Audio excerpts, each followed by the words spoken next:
एमती जन हीरो कथा कहबी जोटा आप जानिले आश्चर्य हे कारण ये हीरो मुंबईर बस रे से लिपस्टिक एवं ता सहित नेल पॉलिश बिक्री करते तापर समय एमती आसला से धीरे धीरे फिल्म आड़ को गति कले जमीक प्रोडक्शन काम कले आसिस्टेंट काम कले किंतु जेते बड़े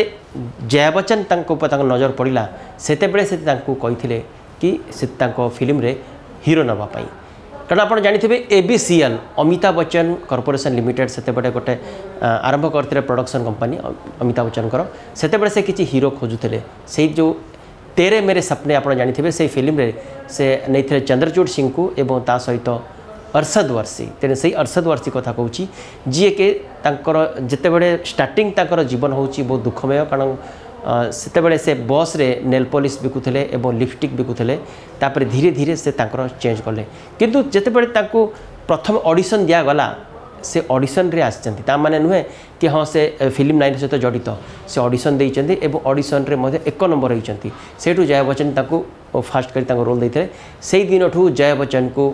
अरशद वारसी सब बड़े गॉड मदर हिसाब से मानती आउ अरशद वारसी जदि देखिए हिट फिल्म देखिए तांकर प्रबल डिमांड आसला आप जानी संजय दत्त मुन्ना भाई एमबीबीएस तेणु जो सर्किट कैरेक्टर देखुं ये होती से अरशद वारसी आउर धीरे धीरे से कमिक रोल कले आप जानी धमाल हो तेणु धमाल फिल्म रे से बहुत धमाल करते और जो सब रही विभिन्न कॉमेडी फिल्म से फिल्म अरशद वारसी बहुत कमाल करते भगवान कौटी आनी क्या ठीक करदेव से कहीपरें।